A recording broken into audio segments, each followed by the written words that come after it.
Bonsoir et bienvenue, oui, dis-je bien, à une nouvelle édition de LMH Hockey News, mise à jour transactuelle. Oui, nous sommes dans cette période tout près de la date limite de transaction, dis-je bien. Oui, 4 jours avant, 4, dis-je bien, avant la date limite des transactions. Donc, beaucoup d'actions à prévoir cette semaine. Est-ce que la Ligue prolongera la date des transactions à vendredi soir ou à dimanche peut-être pour avoir plus d'actions d'ouverts peut-être avec ces nouvelles à venir. Mais présentement, partons bien sûr avec notre outil de travail. Oui, notre outil de travail, le voici, le voilà à ma droite ou votre gauche, comme dis-je bien. C'est le Jumbotron. Le Jumbotron nous analysera tout ce qui se passera dans cette merveilleuse ligue. Alors, continuons, ou plutôt commençons d'abord avec cette première transaction. Oui, ces premières transactions, nous commençons avec les Nordiques et le TPS, les deux équipes qui ont tous deux bougé 2 fois cette semaine. On parle du premier échange, le TPS avec les Flyers de Philadelphie. Jonas Junglen a bougé pour 500 000 $, et c'est ça, c'est ce que ça vaut, nous dirons. Alors, plutôt, nous continuons avec cet échange des Nordiques qui a lieu le 13 mars, qui envoya Dick Petrecki et Niklas Hansson aux Nordiques, deux petits joueurs qui peut-être aideront les Nordiques dans un futur, mais tellement pas présentement, alors que les Nordiques envoient au TPS Petteri Nokalainen.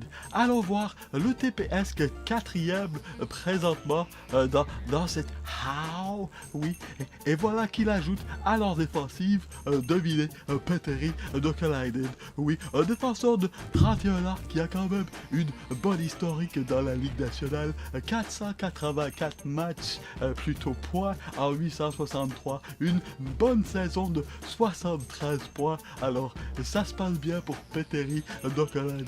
Une addition au TPS bien sûr, qui bien sûr va se battre pour cette coupe de la Ligue mondiale, tout autant que toutes ces autres équipes. Alors nous continuons à cette deuxième transaction des Nordiques de Québec, mais plutôt cette fois-ci avec le Sparta, donc les Nordiques qui reçoivent Kevin Shattenkirk et 500 000 $ en échange de Ludwig Reisfeld. Donc Shattenkirk ira rejoindre les Nordiques de Québec comme 5e ou 4e défenseur jeune de 27 ans, et il pourra bien performer à travers ces Nordiques. Beaucoup de temps de glace à prévoir pour celui-ci. Du côté du Sparta, Ludwig Reisfeld, un centre qui jouera pour le Rondo. Rien d'extraordinaire. Peut-être verra-t-il du temps dans la LMH un peu plus tard dans sa carrière.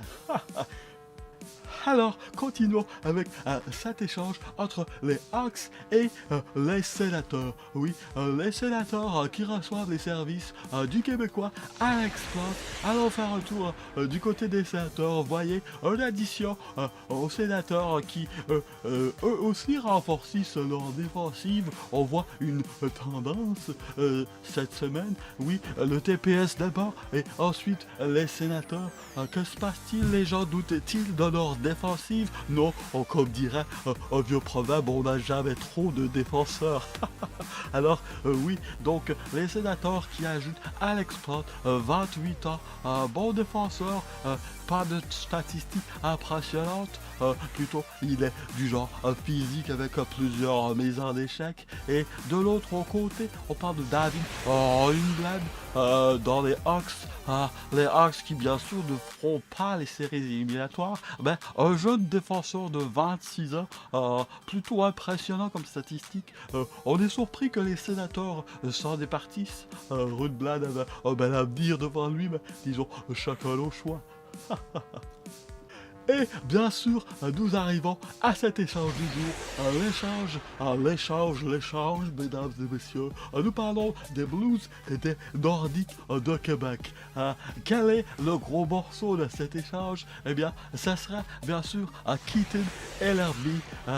Voyons voir, Ellerby, défenseur 28 ans, il s'ajoutera, suivant la tendance bien sûr, à la défensive des Blues qui ont déjà une défensive assez extraordinaire. qui de ces autres défenseurs verra perdre son temps de glace, voire son poste. Et donc, les Blues devront-ils procéder à un autre échange? Nous croyons peut-être que oui, ou bien ils devront apprendre à jouer à 7 défenseurs. Oui, ce n'est pas très commun sur nous si on veut faire face à de fortes équipes en séries éliminatoires. Oui, alors... c'est le gros morceau de cette transaction. Nous avons plusieurs petits joueurs, 1,5 million et un joueur de troisième ronde. Du côté des Nordiques de Québec, qu'est-ce qu'on reçoit? Petrovic, Hamonic et Fournier. Allons voir si Petrovic et Hamonic... nous voyons Hamonic, défenseur de 27 ans, oui. Petricki qui est ici, 28 ans. Deux défenseurs assez jeunes, assis de moyenne qualité. Alors, voyons qu'est-ce que les Nordiques feront avec ces acquisitions dans un futur à rapprocher. Alors, c'est tout le temps que nous avions. Merci d'avoir été des nôtres encore une fois pour une de ces capsules extraordinaires.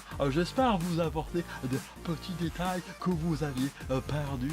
Je vous remercie encore. Soyez des nôtres à la prochaine émission. Plus que 4 jours avant cette date limite des transactions, plusieurs équipes n'ont pas bougé, dont les Red Wings et les Rangers. Que va-t-il arriver? Dernière fois que les Rangers ont bougé, c'était pour amener Anatoly Berezin. Et la dernière fois que les Red Wings ont bougé, c'était le 10 février. Les autres équipes se sont contrebalancées. On va monter la défensive. Que feront-ils, eux? Alors, c'est à voir. Plus que 4 jours. Qui se démarquera? À vos écrans, à vos montres, à vos textos. On se revoit à la prochaine émission. Au revoir, à la prochaine.